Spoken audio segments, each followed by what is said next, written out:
네. 지난주에는 우리 어떤 말씀으로 함께 말씀을 나눴는지 기억하시나요? 네. 복음은 무엇인가? 복음이란 무엇인가에 대해서 함께 나눴습니다. 그래서 우리가 크게 세 가지에 대해서 나눴습니다. 첫 번째, 복음은 하나님이, 두 번째는 그의 아들에 관하여, 세 번째는 성경에 미리 약속하신 것이라. 네. 기억나시죠? 네. 복음은 하나님이라는 말은 복음의 주체가 누구시다? 하나님이시다. 하나님이 계획하시고 하나님이 그 복음의 역사를 주관하시고 그리고 완성하신 분, 완성하신 것까지 누가 하신 일이다? 하나님이 하신 말이다. 하나님이 하신 일이다. 다른 말로 하면 우리를 향한 구원의 역사를 하나님은 포기하지 않으신다. 그래서 칼빈의 5대 교리 중에 지난주에는 성도의 견인에 대해서 나눴습니다. 견인. 우리를 포기하지 않으시는 하나님. 복 주시기를 포기하지 않으시는 하나님. 자녀 삼으시기를 포기하지 않으시는 하나님에 대해서 나눴습니다. 두 번째로 복음은 그의 아들에 관한 것이었죠. 그의 아들. 성경 66권 1189장이 오직 한 사람 그리스도의 이야기로 가득했습니다. 구약은 오실 예수님, 신약은 오신 예수님, 그리고 계시록은 다시 오실 예수님.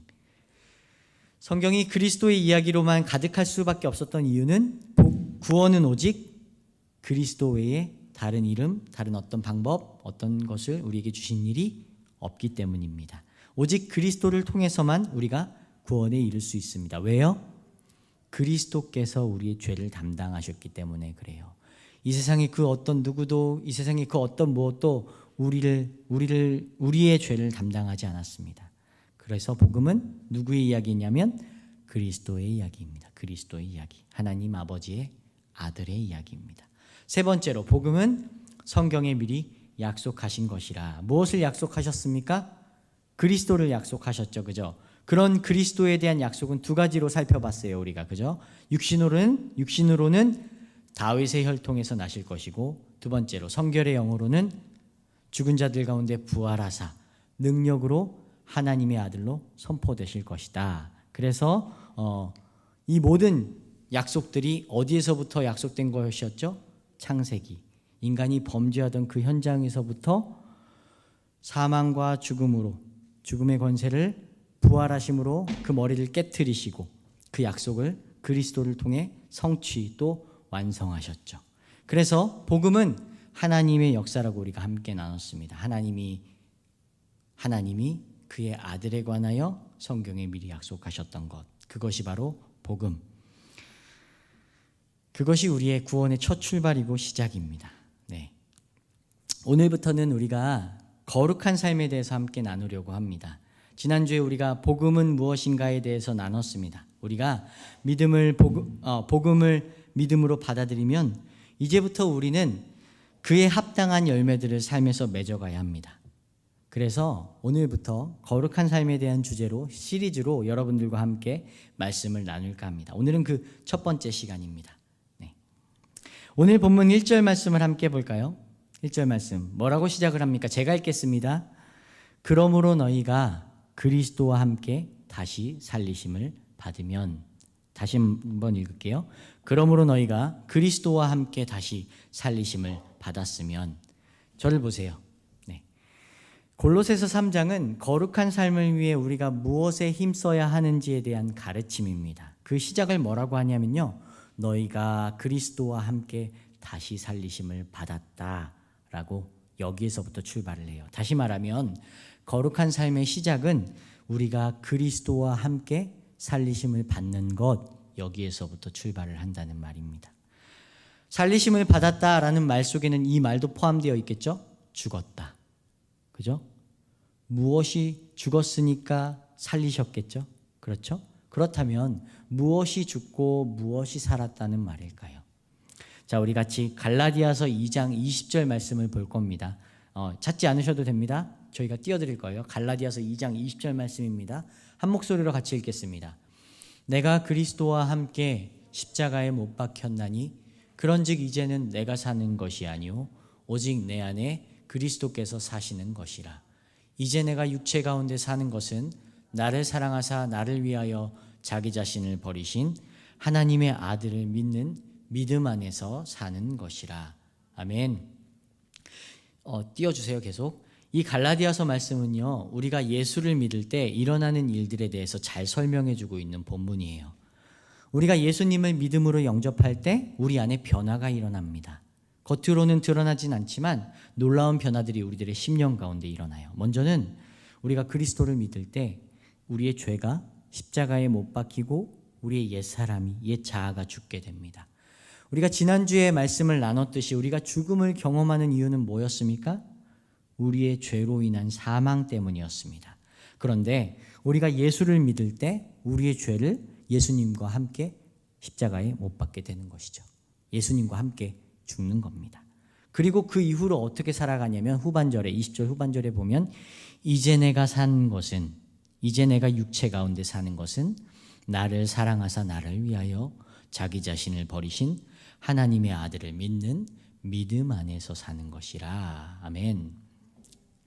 우리가 예수님을 믿게 되면요, 우리의 죄와 옛사람이 죽게 됩니다. 당장 현실 속에서 죽음을 맞이한다는 의미가 아니죠.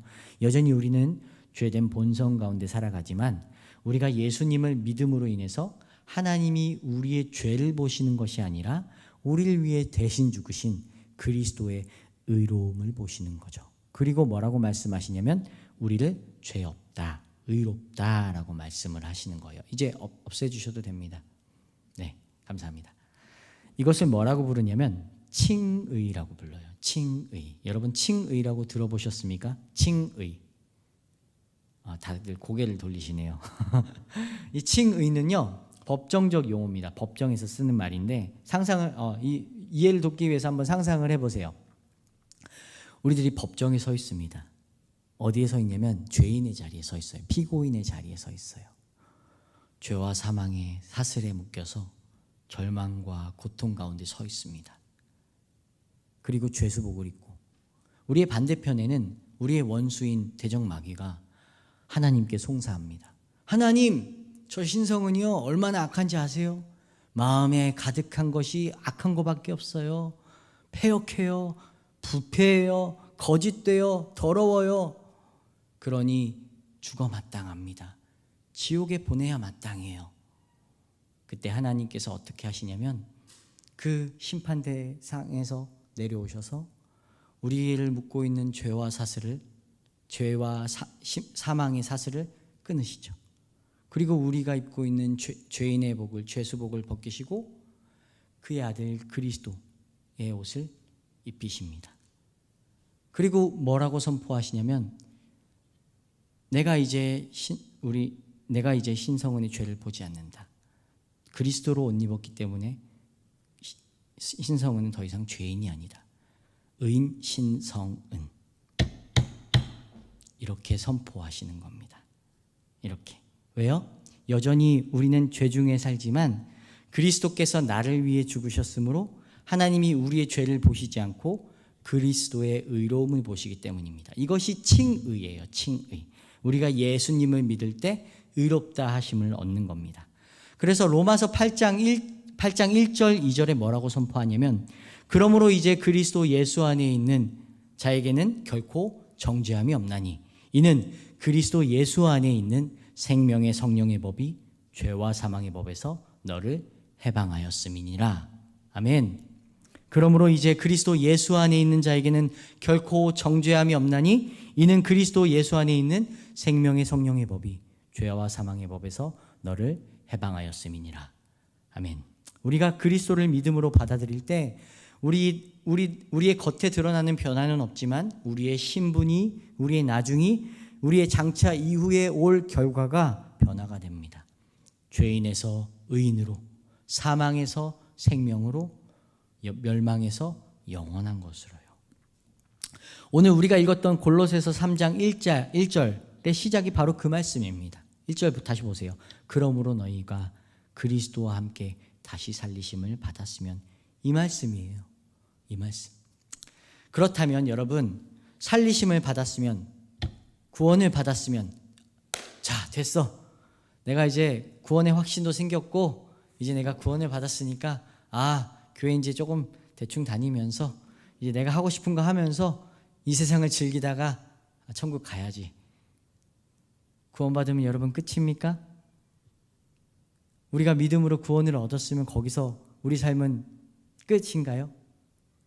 아닙니다. 그죠? 만약 그렇게 생각하신다면 정말 구원에 대해서, 믿음에 대해서 정말 오해하시는 거죠. 그죠? 이제부터 시작이에요. 새로운 삶의 시작. 우리가 구원을 받음으로 인해서 시작되는 새로운 삶의 시작입니다. 그전에는 고아와 같이 보호자 없이 유리하며 방황하던 삶이었다면 이제는 하나님이 우리의 보호자가 되시고 우리의 주권자가 되시고 우리의 방패가 되셔서 시작되는 새로운 삶, 그것이 살리심을 받은 우리들의 새로운 삶입니다. 그렇다면 우리는 어떻게 살아야 할까요? 무엇을 힘쓰며 살아야 할까요? 새로운 삶인데. 오늘은 거룩한 삶의 시리즈의 첫 번째이기 때문에 짧게 하나만 살펴보도록 하겠습니다. 본문 1절, 2절, 3장 1절, 2절을 다시 한번 읽도록 하겠습니다. 같이 읽겠습니다. 그러므로 너희가 그리스도와 함께 다시 살리심을 받았으면 위의 것을 찾으라. 거기는 그리스도께서 하나님 우편에 앉아 계시느니라. 위의 것을 생각하고 땅의 것을 생각하지 말라. 아멘. 여러분, 살리심을 받았으면 이제부터 우리가 힘써야 할 것은 무엇이냐면 위의 것을 찾는 겁니다.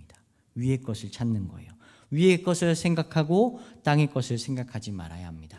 이 말의 더 정확한 의미는 너희의 마음을 위에 있는 것들에 고정시켜라 라는 말씀입니다. 우리들의 마음을 위에 있는 것들에 고정시켜라.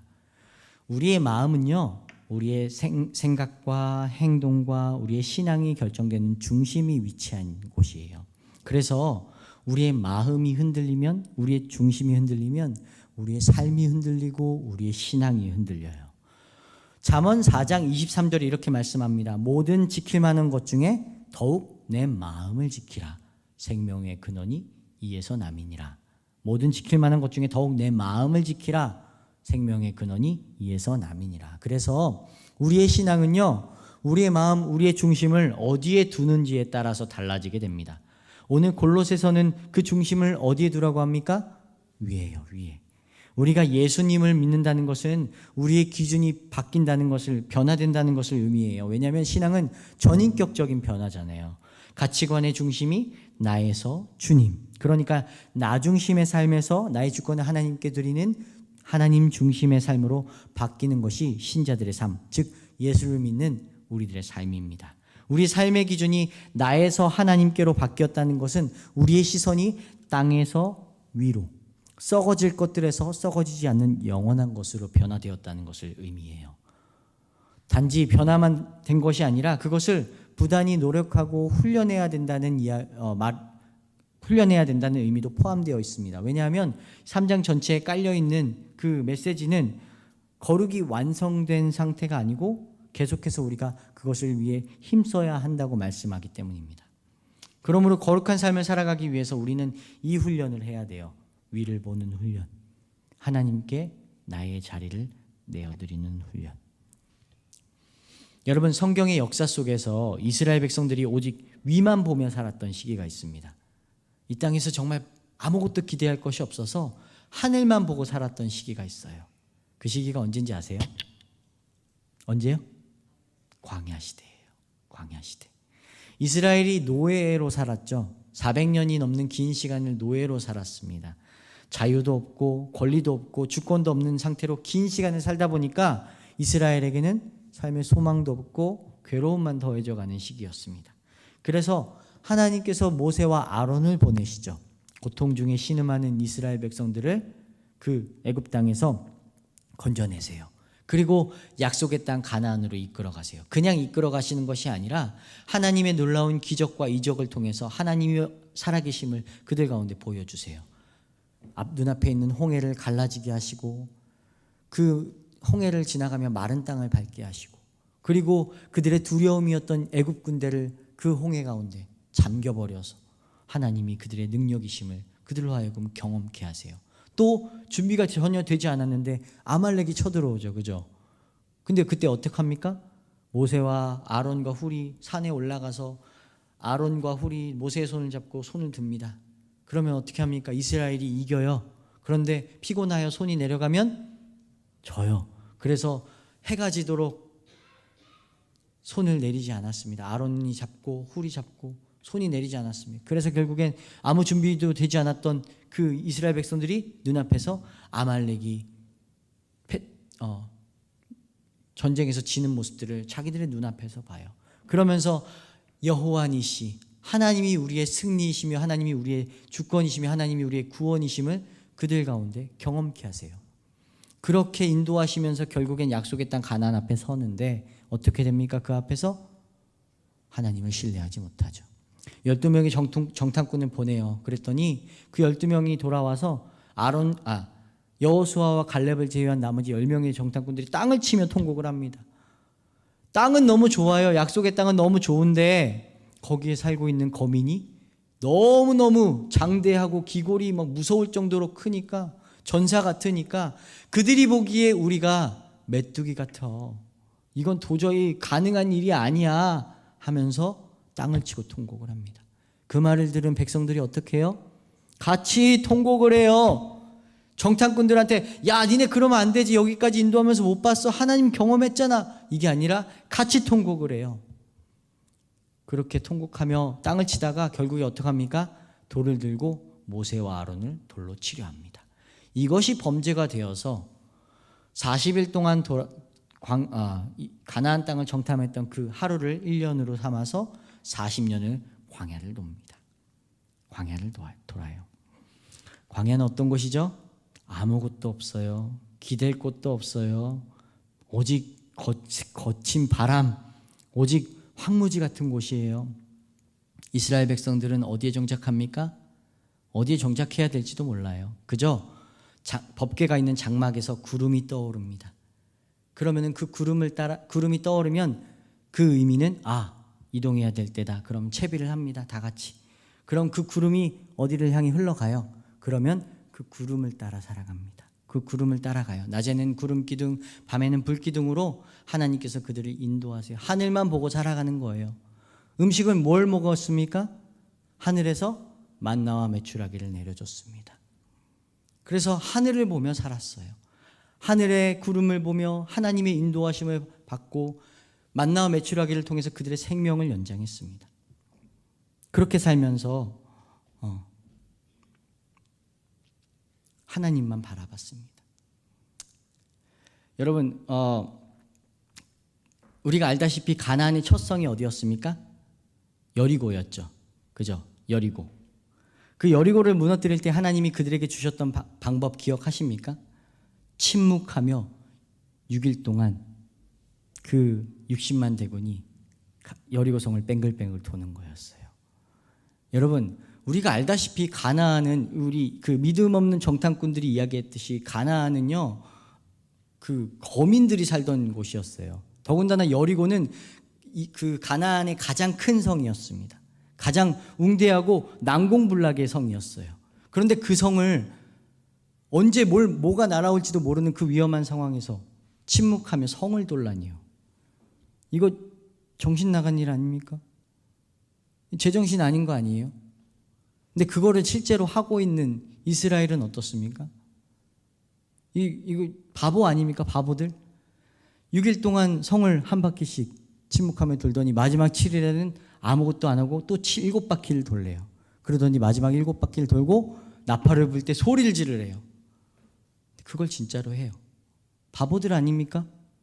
아닙니다. 왜요? 그들이 광야를 40년을 돌면서 뭘 훈련했다고요? 하늘을 보는 훈련, 위를 보는 훈련을 했다고요.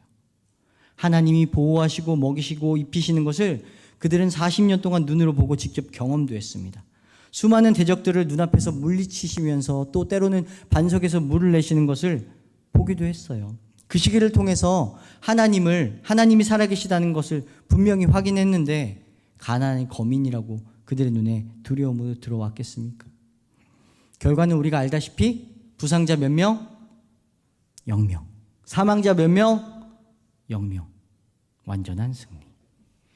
여러분, 구원받은 백성들이 하늘에 우리의 시선을 고정하고 우리의 마음을 영원한 것에 두면 이런 놀라운 일들이 일어나요. 그래서 오늘 본문 골로새서에서 이렇게 말씀하는 겁니다. 너희가 그리스도와 함께 살리심을 받았으면 위의 것을 찾으라. 위의 것을 찾으라. 너희 마음을 위의 것에 고정시켜라. 여러분, 참 아이러니하게도 그렇게 강했고 위대했던 이스라엘 민족이 언제 이방 민족들의 침략을 받으며 괴로움을 당하기 시작했죠? 약속의 땅 가나안에 들어가서 정착한 이후에. 광야를 돌 때에는 하늘만 바라보면서 살았더니 그들의 눈에 하나님이 강력하게 각인되어 있었습니다. 눈에 보이시진 않지만 하나님이 살아계시다는 사실을 부인할 수가 없었어요. 왜요? 눈앞에서 살아계시는 걸 역사하시는 걸 봤잖아요. 그런데 가나안에 들어갔더니 광야에 없던 것들로 가득했습니다. 더 이상 만나와 메추라기는 하늘에서 내리지 않았죠. 그러나 그 땅에는 수많은 열매들이 가득했고 고기가 가득했고 그리고 그들의 눈과 귀를 만족하는 수많은 것들이 가득했습니다. 더군다나 가나안이 믿었던 이방신들은요, 굉장히 쾌락적이고 음란했어요. 그래서 합법적으로 성전 안에 창기들을 두고 그들과 성행위를 맺게 했어요. 왜냐하면 그 성행위를 통해서 그 땅이 풍요롭게 될 거라고 믿었거든요. 광야에서 상상을 해보세요. 광야에서 아무것도 없이 하늘만 보면서 살았던 이스라엘이 가나안에 들어갔더니 어때요? 와, 눈이 돌아가게? 와, 그들 안에 숨겨져 있던 수많은 더러운 욕망들, 욕심들, 자기 만족들, 광야에서 하늘만 보고 살면서 눌려왔던 수많은 것들을 표출하고 자기를 만족시키기에 더없이 좋았죠. 그렇게 위로부터의 시선을 잃은 이스라엘 백성들은 그 강함을 잃어버렸습니다. 그 위대함을 잃어버렸습니다. 그리고 나서 계속 이방 민족에게 휘둘리는 신세가 되어버렸습니다. 여러분, 우리가 살고 있는 이곳은 어떻습니까? 영원한 것을 사모하며 살 수 있는 곳인가요? 어떤 분의 말씀처럼 시애틀은 참 살기 좋은 곳이에요. 그죠? 자유롭고 또 여유롭고 산과 바다와 강이 한 곳에 모여 있고 사람들도 나름 친절하고. 그런데 여러분 이거 아십니까? 여기 워싱턴 주가요, 미국 전역에서 복음화율이 가장 낮은 곳 중에 한 곳이에요.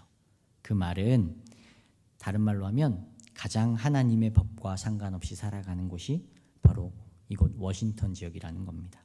이곳에 사는 우리들은 잊으면 안 돼요. 보이는 것에 여러분 속으시면 안 됩니다. 사람들이 살아가는 환경, 패턴, 문화, 그들의 이야기, 이런 것들에 속으시면 안 돼요. 사단이 예수님을 시험할 때 기억하십니까? 어떻게 했죠? 세상의 모든 권세와 영광을 보여주며, 세상의 모든 영광과 권세를 보여주며. 여러분, 우리의 대적은요, 세상의 찬란한 것들을 보여주며 우리의 중심을 흔들어요.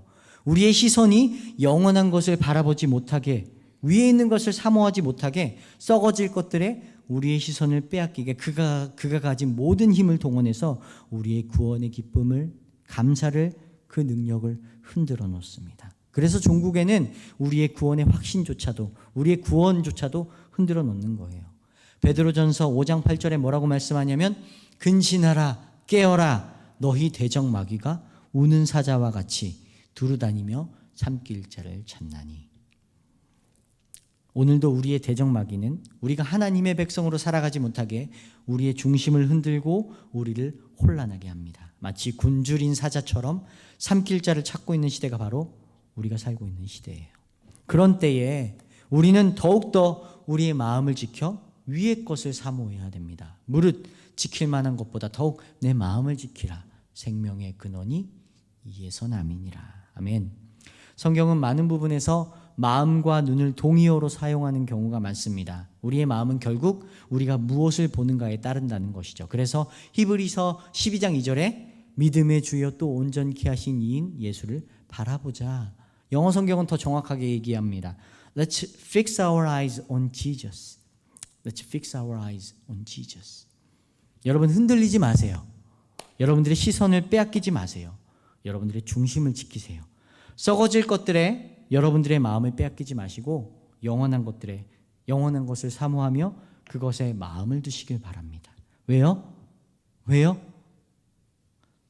왜 우리가 위에를 사모해야 됩니까? 그곳에 예수가 계시기 때문입니다. 그곳에 예수가.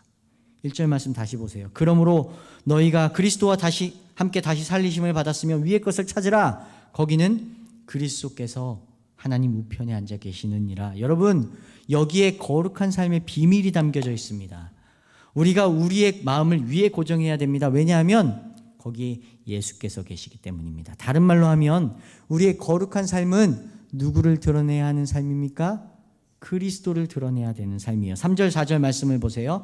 이는 너희가 죽었고 너희 생명이 그리스도와 함께 하나님 안에 감춰졌습니다. 4절입니다. 우리 생명이신 그리스도께서 나타나실 그때에 너희도 그와 함께 영광 중에 나타나리라. 여러분, 1절부터 반복되는 어떤 무엇인가가 보이시나요? 1절에 보세요. 다시 너희가 그리스도와 함께 살리심을 받았으면, 3절에서 너희 생명이 그리스도와 함께 하나님 안에, 4절에서도 그때 너희도 그와 함께. 할렐루야. 거룩한 삶은 누구와 함께하는 삶입니까? 그리스도와 함께하는 삶입니다. 그 말은 우리 삶에서 누가 드러나시는 삶이 거룩한 삶이다? 예수 그리스도. 하나님과 상관없이 살 때는 내 만족, 내 자아, 내 가치, 내 즐거움이 나를 채웠습니다. 그런데 이제는 우리 삶에 내 만족, 내 자아, 내 가치가 아니라 누가 드러나는 삶? 그리스도가 드러나는 삶, 예수님이 증거되는 삶. 그것이 거룩한 삶의 궁극적인 가치예요. 여러분, 오해하지 마세요. 우리가 삶에서 그리스도를 드러내야 한다는 말이 우리의 즐거움, 만족, 기쁨 다 끊어버리고 뭐 재밌는 거 하지 말고 그냥 수도사처럼 그렇게 딱딱하고 메마르게 살아라 라는 말씀이 전혀 아닙니다. 그렇다면 우리를 산으로 부르셔야죠. 우리를 수도원에 들어가게 하셔야죠. 여러분, 기독교는 가장 현재적이고 실천적인 종교입니다. 우리가 살아가는 삶 속에서, 그 현장과 가정 속에서 우리의 참된 생명이신 그리스도를 드러내고 그분과 함께 살아가는 것이 바로 우리의 신앙이에요. 그리스도 안에 참된 생명이 있고 참된 기쁨이 있습니다. 그 안에 세상이 줄 수도 알 수도 없는 평안이 있어요. 소망이 있어요. 세상의 거친 파도도 우리를 어찌하지 못하는 능력이 있습니다. 우리를 그 속에 살게 하신 겁니다. 그 속에, 그 능력 안에. 그래서 3절에서는 뭐라고 그것을 표현했냐면 너희 생명을 그리스도와 함께 하나님 안에 감추셨다라고 표현한 겁니다. 우리를 하나님 품 안에 감추시고 보호하신 거예요. 보호하신 거예요. 그런 우리가 언제 그 영광스러움으로 빛나며 나타나게 됩니까? 4절 말씀입니다. 함께 읽겠습니다. 4절 말씀입니다. 우리 생명이신 그리스도께서 나타나실 그때에 너희도 그와 함께 영광 중에 나타나리라. 할렐루야. 할렐루야. 아멘. 현대의 많은 이들이 내일을 걱정하며 살아가죠. 내일의 염려와 근심 때문에 오늘을 감사히 살지 못해요. 그러나 우리는 그리스도 안에서 보호받고 그와 함께 살아가기 때문에 우리는 안전합니다. 안전해요. 그렇기 때문에 내일 일을 염려하며 사는 것이 아니라 오늘을 감사하며 살 수 있는 겁니다. 내일은 하나님께 맡기는 거죠. 사랑하는 여러분들의 하루하루가 그리스도와 함께 내일 일을 염려하며 사는 것이 아니라 오늘을 감사하며 살아가는 그런 여러분들과 교회와 저희들이 되기를 예수님의 이름으로 축복합니다. 아멘. 기도하겠습니다.